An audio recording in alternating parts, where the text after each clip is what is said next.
नमस्ते बाल दोस्तों। कक्षा 6 में विषय हिंदी इकाई नंबर 5 धरती को महकाए। इस कविता में धरती को महकाने की बात की है। इस कविता में हमें 3 उदाहरण प्रकृति के तत्वों के दिए गए हैं, उसके से हमें क्या सीख मिलती है ये बताया गया है। उसके साथ हमें क्या करना है ये भी बताया है। कविता में सूरज, फूल और दीपक का उदाहरण दिया गया है, वो हमें क्या संदेश देते हैं। इसी तरह हमें भी कार्य करके, अच्छे और सच्चे कार्य करके इस धरती को महकाना है। इस बात का जिक्र इस कविता में है।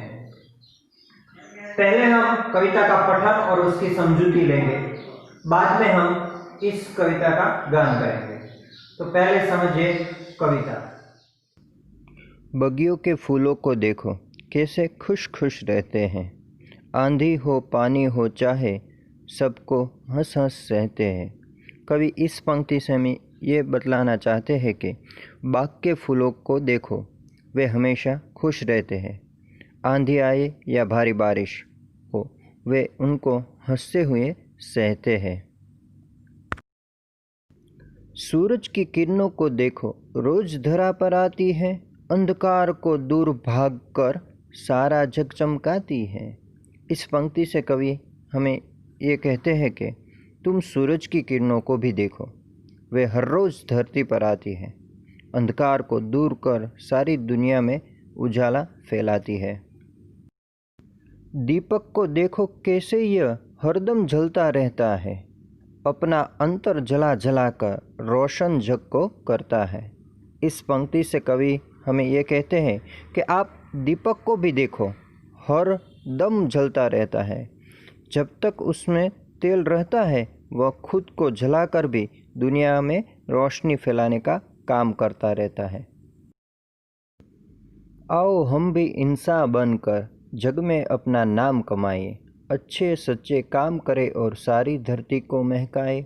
इस पंक्ति से कवि हमें ये कहते हैं कि आओ हम सब भी मानव बनकर दुनिया में हमारा नाम ऊंचा करें, अच्छे और नेक काम करके सारी धरती को मानवता की खुशबू से सुगंधित करें। तो बाल दोस्तों, हमने इस कविता से देखा कि फूलों कितने मुलायम होते हैं, उस पर कितनी भी बारिश गिरे फिर भी वो हमेशा मुस्कुराते रहते हैं। यानी कि हमें इससे ये संदेश मिला कि कहीं सारी मुसीबत आए फिर भी हमें उसका डट के सामना करना चाहिए, इससे हमें सफलता मिलती है। दूसरा एग्जाम्पल सूरज का दिया, हर रोज सुबह वो अपने नित्य नियम के अनुसार आ ही जाता है और उसको आने के बाद इस पृथ्वी से अंधकार को दूर करता है। इसी तरह हमें भी सतत कार्य करना चाहिए, अंधकार को दूर करना चाहिए। तीसरा उदाहरण था दीपक का, यानी कि दिया। दीपक जो होता है अपना अंतर जलाकर, यानी कि अपना शरीर जलाकर दूसरों को प्रकाश देता है। इसी तरह हमें भी अपने स्वयं को दूसरों के लिए, बच्चों क्या करना चाहिए, तो दूसरों के उपयोग होना चाहिए। इस बात का दीपक से हमें सीख मिलती है। इन तीनों उदाहरणों से हमें कभी एक ही बात कहते हैं कि हमें इंसान बनना है, अच्छा इंसान, और अच्छे कार्य करना है। अच्छे कार्यों से हम इस धरती को महकाएंगे। बस इतना सा सार कहता है कि हमें अच्छे और सच्चे काम करने चाहिए। अब हम इसी कविता का बच्चों एनिमेशन स्वरूप में देखेंगे और उसका गान भी करेंगे। कविता के गान के साथ साथ आप भी गान करेंगे।